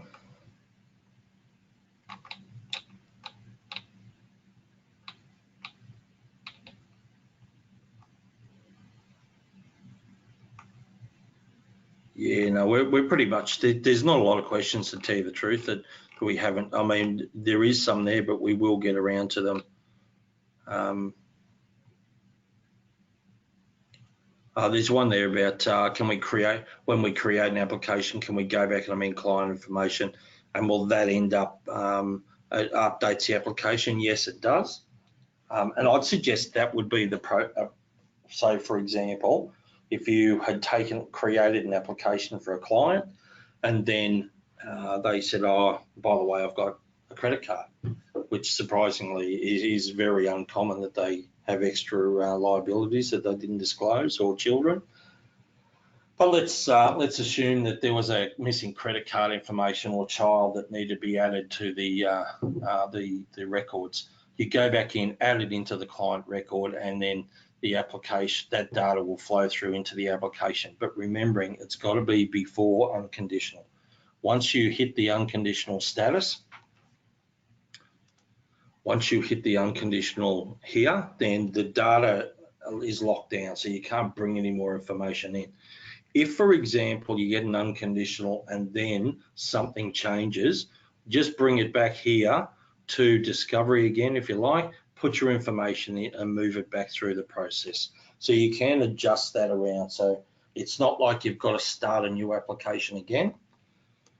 And the other thing that's worth mentioning on this is that in the old world, sorry, wrong little drop down box. In the old world, cloning an application was a big thing. The way the new world works is there's no real need to clone applications anymore, because it's simply all the data is in the client record already. So if you need to relodge with another lender, you can simply just create new application with the product and off you go. So the cloning the application is not a simple, easy way to bypass new data input. It's already in the client record, so just go back into new application, create a new one, close the status on the old one, and away you go. Also up here, submit for lodgement as well. Remembering before, what we did was Lodgements Summary. Submit for lodgement is your next step on that one. Okay, let me get back. I'm going to go back to home. I'm going to take us back to our now let me just walk through the slides a bit here, and I'll take us to where we are next at. So we've covered off the conversion of a lead to a client and link Claire as the spouse. The important point is the linkage goes after after they become clients. We've put the data record, the data information into the related tab, income, assets, expenses. We create our new application, because as you can see from the screenshot, that's how it would look down the bottom if you did not have an application. So our good practice recommendations are that the lead is converted to a client. You create the application upon conversion, unless you want to invite the client to My Finance Community. Now that's a separate thing. I'm not going to go into that today, but basically My Finance Community, in summary, is about inviting the client to submit information to Podium online through their own little portal. So if you want to use My Finance Community, you need to not create the application on conversion, because once an application is created for a client, it locks the invitation to the client to be sent out. So the application has to be processed through to the end, and then you can reactivate the invitation. So that's one reason. I have a look on Podium Knowledge Hub to look at My Finance Community. Even create a client for yourself, and then invite yourself to create yourself as a client and invite yourself to my finance community to understand how that may work for you and your processes. It's not for everyone, and it might take a little time to get used to, but what the economy, if you like, is, and our clients are demonstrating to us, is that clients want to see information and deliver information electronically more and more. So whilst you may not have needed that in the past, it's catching up to us all very quickly that we all have to be technically savvy with all the latest options for clients to send and receive information. So we linked the spouse, that was our next step. Link the spouse in the household section of the client, data entry in the client record, and the application origination from the client record. We've gone through that. We're not going to take 5 because we're heading towards the end. I'll let you out of here or offline in about 10 or 15 minutes. Okay, our process checklist. So again, in the Getting Started section of Podium Knowledge Hub, you can see that document on the lower right side, the process checklist quick guide, takes you through step by step. Now that the list, as we go down the drop there, where the arrows are, is the recommended NCCP process, and it is replicated in a little bit of detail on the other 2/3 of that page. So there is a guide to help you go through that. So don't fear that you won't have any really good guides to get through. It's all there for you. The NCCP checklist, we talked about how you tick the box. If you hit the pencil, then you can edit the checklist item. If you don't need to, you just simply click on that tick, and it will complete that action. If it's not applicable, just put NA. Go through the Lodgements Summary. We saw how we do that. And then on the right-hand side, if you look under the More tab, there's a submission portal where you can keep track of all your submissions to the lenders. So the other features there. Now, reports and dashboards, news, support, library, and the submission portal. Let me just have a quick flick over, and I'll show you these ones. All right, under the More tab, I'm just going to pop into reports and dashboards very quickly. You've all got access to this, and this is in the recent. So the default setting was recent. I haven't had a look at anything recently, but if I go into all folders, then I'll get a list of, there's about 9 or 10 folders there. And as you delve into each of the folders, it becomes more and more detail about what each report is. So there's obviously your task and activities reports there, but I want to dive into, we might even dive into application reports. Then there's a whole bunch of other folders here in terms of these are individual reports, these are folders as well. So it might be settlement reports. So I'm driving further and further down. I get a good description. The last count, there was about 80 reports in here available to a Podium user. And what that compares to 25 that were in the old system. So whilst you can create new reports, and you go into Podium Knowledge Hub and look at Report Builder, whilst you can create your own reports, it is highly likely that there is a report already available for you to access and view. So you simply click on whatever the report name is, and you can see there is plenty of reports here. By the looks of this looks like there could be more than 80 reports there now. Click on the report, all of your data out of your database goes into there, and away you go and look at your data as of the day you're looking on the reports. If you create reports, you've got to put them in your folders. So you'll have in here, there'll be another folder in this section here for your business. That's where you save your reports. If you create a report and just hit save, it'll put it in the public section.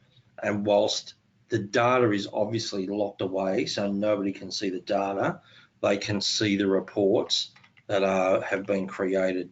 So we can see down here, there's lots of people that have created reports that, whilst if I clicked on these, I wouldn't be able to see the data. I can see what reports they've created for themselves.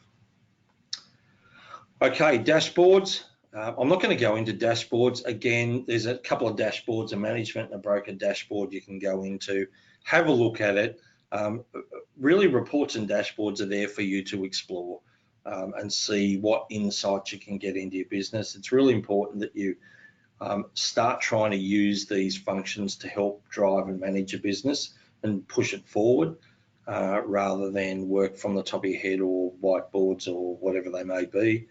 Excel spreadsheets, because the reports, as you click on them in here, are live data based on what you've put in. So you're getting a central point that contains all the information on your business. All right, let me look at news and support. It's an important one so the news and support is a client, is a calendar where the appointments that you put in for the client record. So this one here is an appointment that I've got tomorrow with a customer, Bronson Savage. And you know, by familiarizing myself with this calendar, I can see what I've got coming up. Now, the other thing that is worth mentioning is that, remember, LinkPoint 360 can bring your Outlook calendars and Podium and sync them together so that you can have an overall view of what your calendar and appointments position is. You can also see here, I can have my appointments and other people within my hierarchy. So it's important functionality that you can get an oversight of the business completely from here. Again, RP data provides you access at this point, so I can just put random addresses in here and get some intel on them. So this is the NAB branded free service that goes with Podium. If I scroll down here, I've got the libraries in here. So if I'm going to put these as the table. So you can see in here there are lots and lots of folders by not just for lenders, but there's, if you were fast or plan or choice, then you'd have access to all of their information they provide their brokers. There is also down here, as we scroll a bit further, there will be the one that I'm looking for, fast compliance, so your compliance folders there, and then all your lender ones are in there as well. So that's where you access all your documents you had before.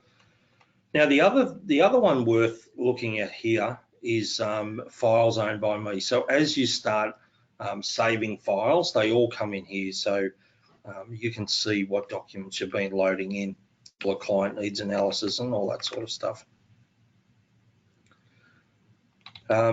But there was a document here that, for example, that it was an email that I had saved as a document. I can save an email in here that has nothing to do with a client.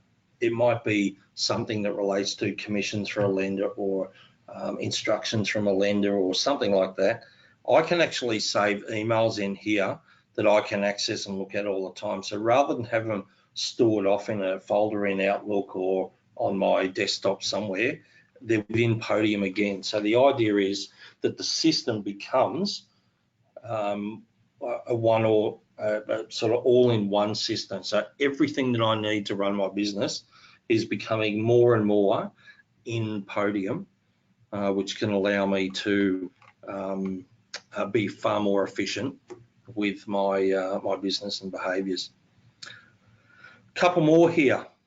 We've got submission portal down the bottom there, so I'm not going to jump on that one. But what I did want to look at was the Podium Knowledge here. Now, it's a really important part of it, of the education process. So it's now open to everyone getting started. So if you're getting started in Podium, really have a look through there. How-to videos, written resources, e-learns, and known bugs. So all really important components of our platform, our knowledge platform that you need to explore to familiarise yourself with Podium. But if there's something in particular you want to find here, the search function up the top is really important. So, for example, My Finance Community. I've already found that I've got a My Finance Community user guide, FAQs, fixed bugs, and so the search function here is realistically how I find specific information. So if I want to find information on servicing or application input or best practice or whatever it is, I put it in the search function and it extracts the options for me. So the top clicks are listed here, the top 4, but if I just simply hit enter, then all of them come up here and I can then start to filter through what I've got.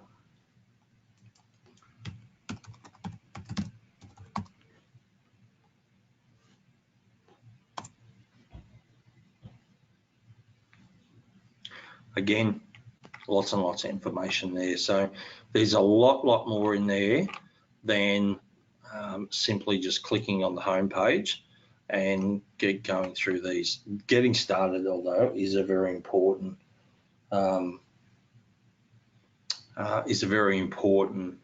step for new to Podium to go through. Okay, let me jump out of there. I'll get rid of that one too. I'll jump back to home. I'll let that go through and we'll just bring this one home.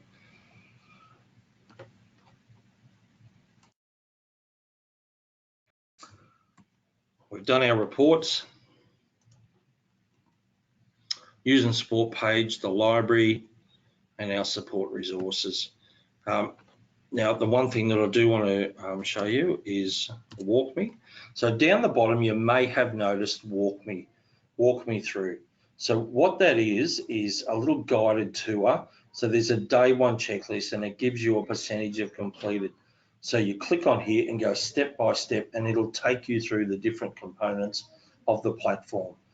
There might be some in there that I haven't highlighted today or some that weren't relevant to our topics, and it's worth going through. So your partnership managers would expect you to have gone through this process and have 100% completed, because often a lot of brokers will ring their partnership manager for information. It's difficult to get them. They're busy people. They might not get you when you come back, and the answers are all sitting here in front of you.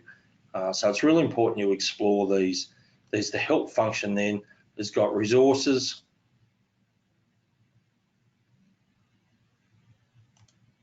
It's got take tours.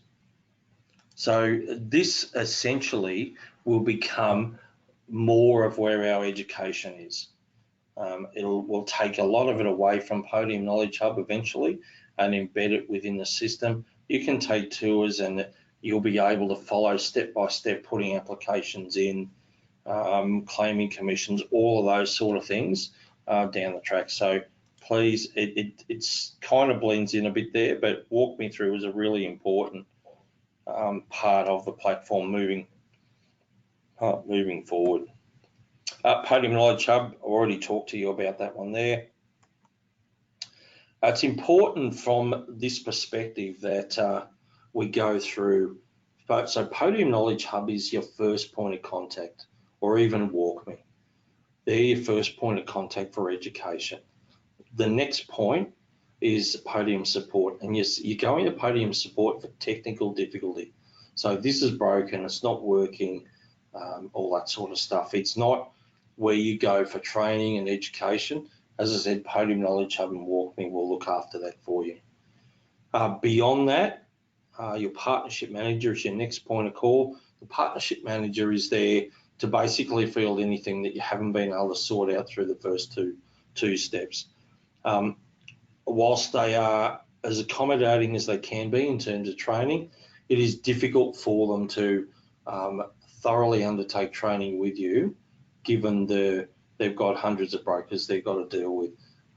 And it's really important. The Podium Knowledge Hub has been designed so that you can be more self-sufficient and get the answers when you want them, rather than waiting for partnership managers to come back to you. And finally, you got the Podium training team as well. Happy to receive emails through there, and we can then filter out and disperse your queries to our trainers. There's 3 of us, and we can then come back to you and answer your questions. Okay, let's have a look at what we've covered today. I do know and acknowledge I still haven't covered off on that contact part, and I will do that shortly. But in terms of getting those of you away who want to just do the application and management part, then we're just about there.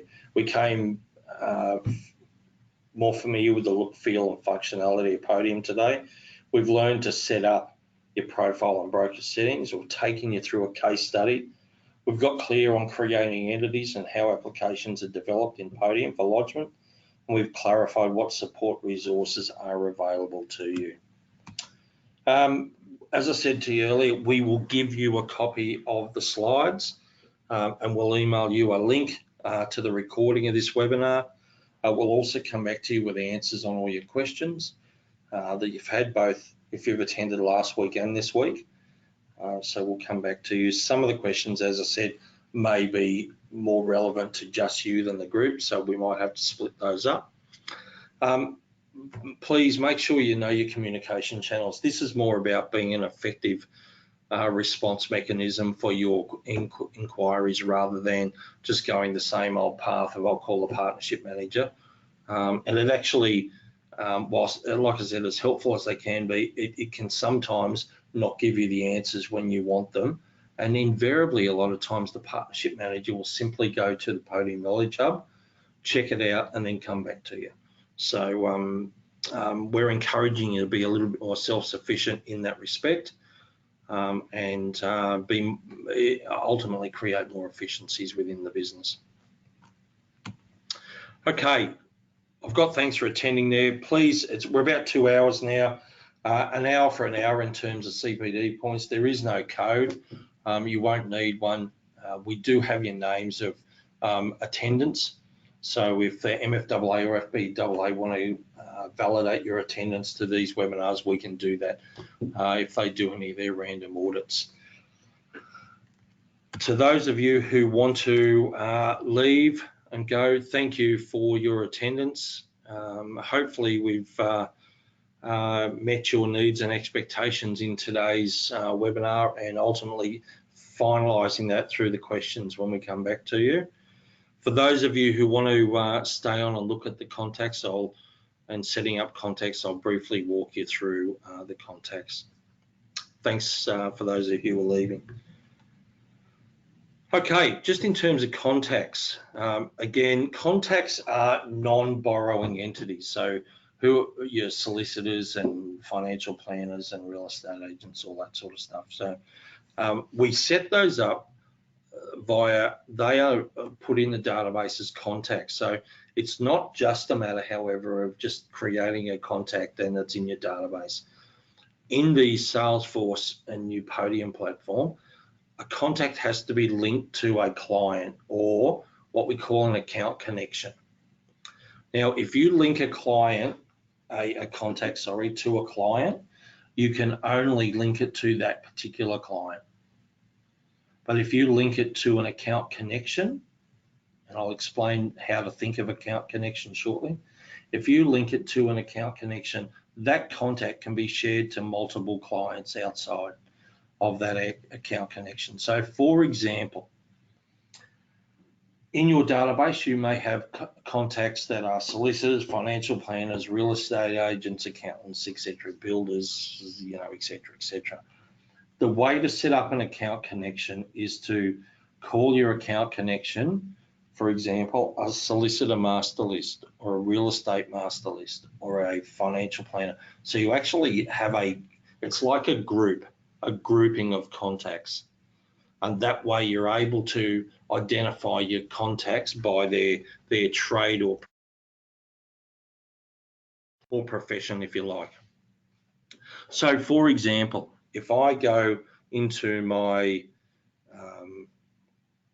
if I want to add a solicitor, and the same approach is for a real estate agent, a builder or whatever, and you'll see in here, it also links into referrers, but your referrers are essentially put in to your database so that you can tick them off in here and make them referrers. But in your broker settings, under commission disbursements, up here under profile, is where you put in the payment, the disclosure of payments to referrers. But contacts aren't necessarily referrers. They could be, and probably in most cases are, but they're not necessarily. All right, so if I want to put in a contact, I simply go into the client tab. Now, what I need to do to set this up, and you can probably spend a couple of hours, depending on how big your database is and how many referrers you've got in there.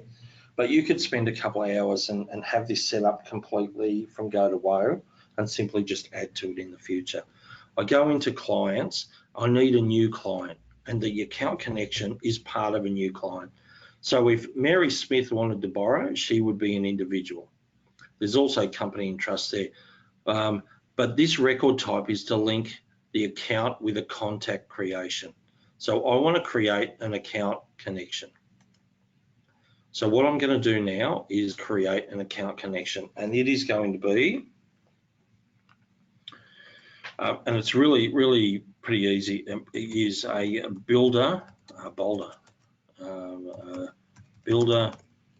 master list, and simply it's a list of all builders used by my clients.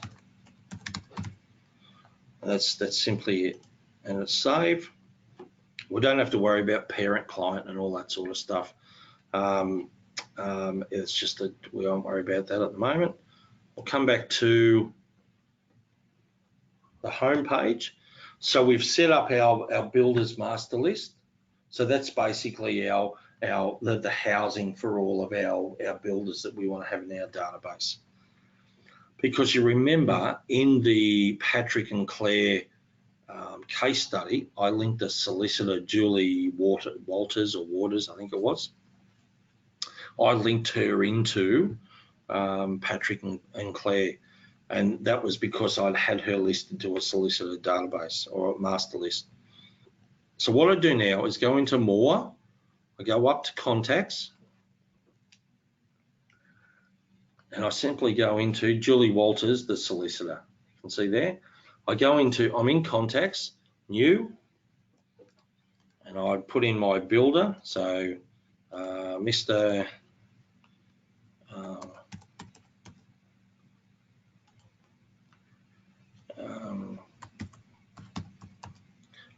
Billy Smith.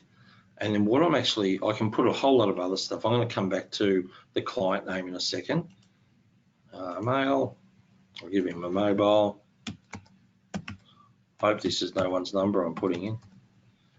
And he's a builder. I can put birth date, I can put all the other, he's active. Preferred contact is the mobile, and I can put a description of Billy Smith in there, and whether he's a referrer, all that sort of stuff. And just have a look through those date of agreements, and that's just for keeping track of any referral agreements you got with him. But back up here, so the only other field I've got to fill out is the client name. So I can put in builders.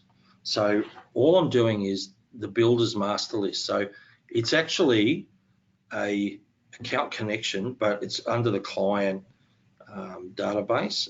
builder's master list and save. So now Billy is going to be listed in the builder's master list is the client name. Which what this now means is I can link Billy. Let me go back to the clients. I'll find another client just to show you. We might try Julian Bosco, see if we've got something there.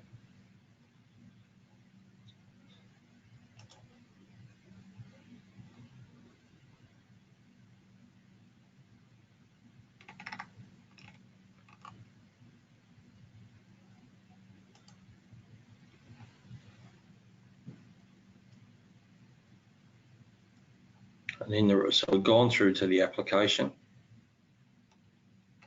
and it's related party connections. So new related party, it's on Bosco, it's Smith, Billy Smith. He is a builder, and save. So now I know under the related party connections that Billy Smith, the builder, is part of this transaction, if you like. So it might be that Julian Bosco has got a construction loan going through, and Billy Smith's the builder. So I'm actually pulling in. I could also then go new party connection. I could go Julie. Just bear with me a quick sec. No good spelling there. Julie Walters. She's a solicitor, and save. So what I'm actually doing is building a list of connections in so I could even have an accountant in there, a financial planner. So I'm starting to see what the relationship is with this client, Julian Bosco, and all the people in my database and who's linked to who. So that's in essence how we create a contact. So remember, if you link a contact, if I was to just go straight in and do a contact and link it directly to a specific client, as in if I created John Smith and linked him directly to Patrick, that we just set up, Patrick Livingston, that would mean that that person could only ever be linked to Patrick Livingston. But if I put that person to an account connection or a master list, then I can share that person out to multiple. So, for example, the Julian Bosco one, I've actually then put Julie Waters for both Patrick Livingston and Julian Bosco. So you can see how I can share the solicitor out to multiple entities within my database. Okay, we're a little bit over where we said we were. I will stay online for a little bit just to have a look at a couple of little questions if there are any. Remember I said if you put a question in, we'll come back to you and answer them.